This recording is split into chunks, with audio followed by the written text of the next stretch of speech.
Today, we are going to make some grass. No, I'm not in Colorado, so it's not going to be that kind of grass. It's our techniques that are so simple and sensible, your mothers have practically built themselves.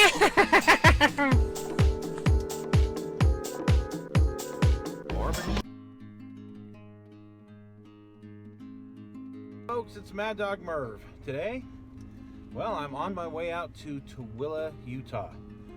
Tooele.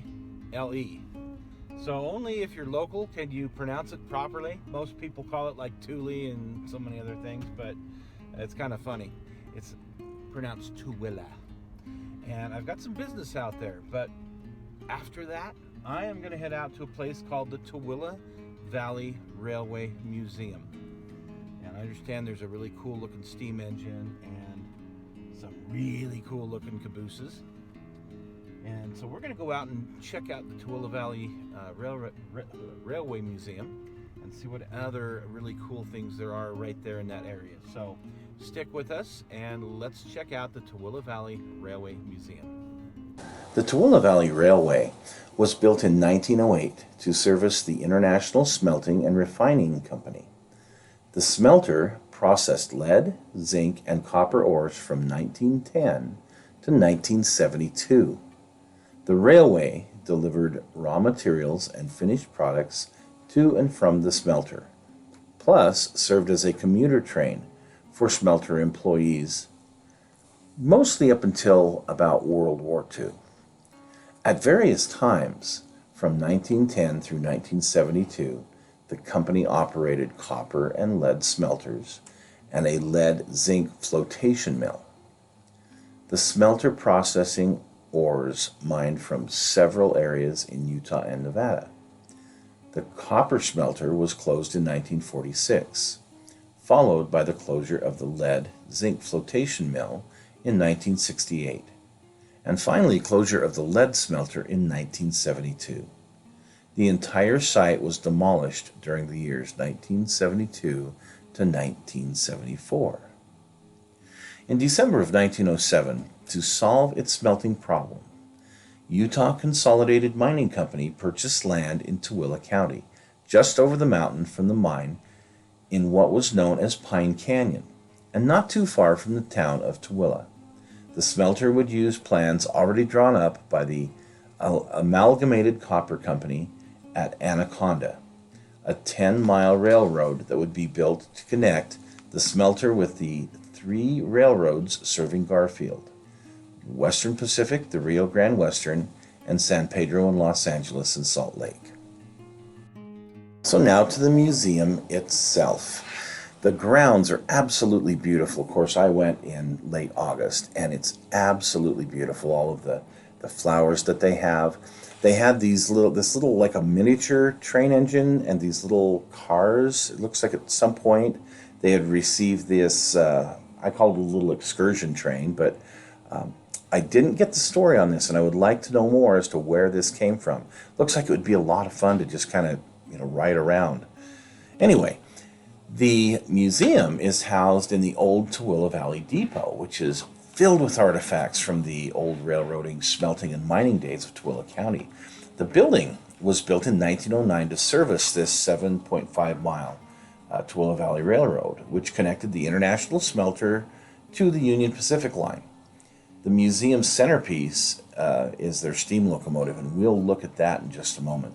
The museum's collection includes priceless photographs of the railway and the smelter construction, the operation, and its demolition in 1975. The photographs provide a living record of the smelter and life in Tooele Valley during the early 20th century. Also inside the museum are artifacts from mining operations and other historically significant events. The museum's tour guides share with visitors first-hand knowledge of the Tooele Valley Railway and mining operation in the nearby Ochre Mountains. I've always wondered what this little bay window type thing is on depots. I'm sure it was so the station master could look out the window and see a train coming. At least that's what I theorize.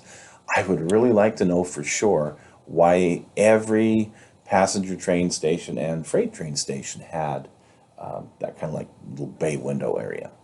Anyway, here is a map of the consolidated, well, not sorry, the International Smelter Refinery. And these little dots correspond to some of the different areas and things that went on in each particular part of the smelter. And the key is there on the wall. And this little plaque here tells about the smelter. Now outside they have a couple of train cars that were donated by the Tooele Army Depot. And these are World War II vintage passenger type cars. This particular one is a dining car, and it's in really good shape. The other one that they have was a what the heck was it? Oh, it was a medical car that was converted. Anyway, this is inside of that dining car. They have a World War II display set up, which is pretty amazing. All of the artifacts they have, the uniforms, the helmets, all sorts of neat stuff donated by some of the historians there in Tooele.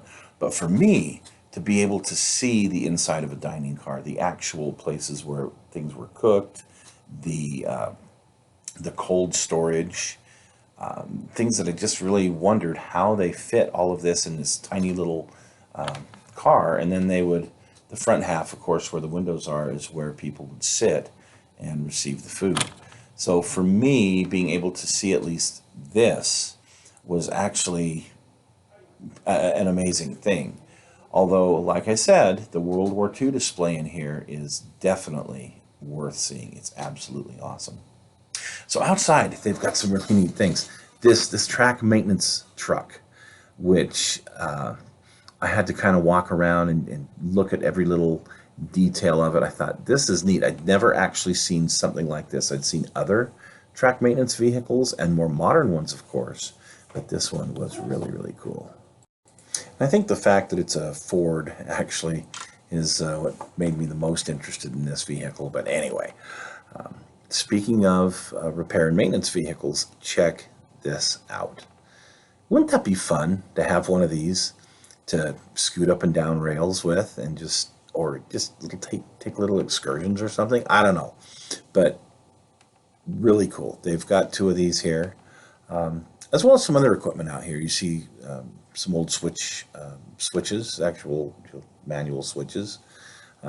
Just kind of fun to see this equipment out here.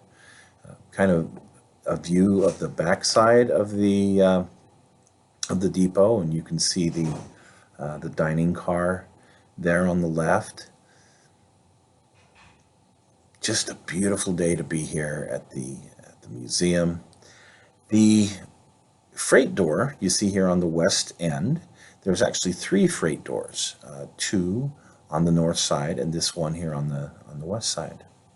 Now this particular caboose is caboose number 4, and it used to be a DNRG caboose, an old wooden caboose.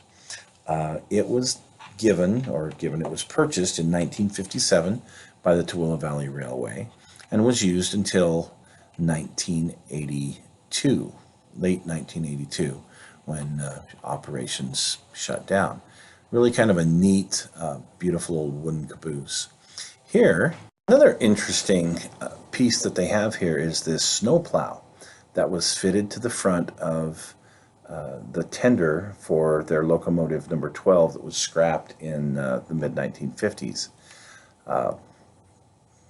I've seen rotary snow plows and whatnot. I've seen plows put on the front of other locomotives, but this was really kind of unique. So it was a fun piece to see.